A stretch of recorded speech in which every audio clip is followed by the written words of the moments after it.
بسم اللہ الرحمن الرحیم۔ السلام علیکم۔ قصے کہانیاں اور واقعات کے سفر میں تمام ناظرین کو دل کی گہرائیوں سے خوش آمدید۔ حضرت موسیٰ علیہ السلام نے ایک دفعہ اللہ تعالیٰ سے پوچھا، میرے ساتھ جنت میں کون ہوگا؟ ارشاد ہوا، فلاں قصاب تمہارے ساتھ ہوگا۔ حضرت موسیٰ علیہ السلام کچھ حیران ہوئے اور اس قصاب کی تلاش میں چل پڑے۔ وہاں دیکھا تو ایک قصاب اپنی دکان میں گوشت بیچنے میں مصروف تھا۔ اپنا کاروبار ختم کر کے اس نے ایک گوشت کا ٹکڑا اپنے کپڑے میں لپیٹا اور گھر کی طرف روانہ ہو گیا۔ حضرت موسیٰ علیہ السلام نے اس قصاب کے بارے میں مزید جاننے کے لیے بطور مہمان گھر چلنے کی اجازت چاہی۔ گھر پہنچ کر قصاب نے گوشت پکایا، پھر روٹی پکا کر اس کے ٹکڑے شوربے میں نرم کیے اور دوسرے کمرے میں چلا گیا، جہاں ایک کمزور بڑھیا پلنگ پر لیٹی ہوئی تھی۔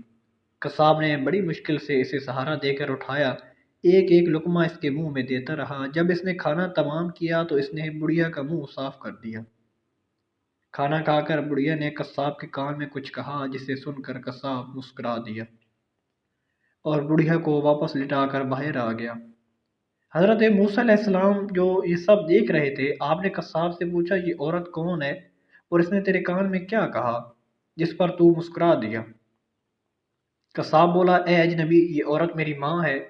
گھر پر آنے کے بعد میں سب سے پہلے اس کے تمام کام کرتا ہوں، تو خوش ہو کر روز مجھے یہ دعا دیتی ہے کہ اللہ تعالیٰ تجھے جنت میں حضرت موسیٰ علیہ السلام کا ساتھ عطا فرمائے، اور میں مسکرا دیتا ہوں کہ میں کہاں اور موسیٰ کلیم اللہ کہاں۔ پھر موسیٰ علیہ السلام نے قصاب کو بشارت دی کہ اللہ تعالیٰ نے تیری ماں کی دعا قبول کر لی ہے، اور میں ہی موسیٰ ہوں۔ احباب، اگر ویڈیو پسند ہے تو پلیز میری ویڈیو کو لائک کریں اور چینل کو سبسکرائب کریں تاکہ ہر آنے والی نئی ویڈیو آپ تک پہنچ سکے۔ ملتے ہیں انشاءاللہ نیکسٹ ویڈیو میں، تب تک محمد اسلام کو دیجیے اجازت۔ اللہ حافظ۔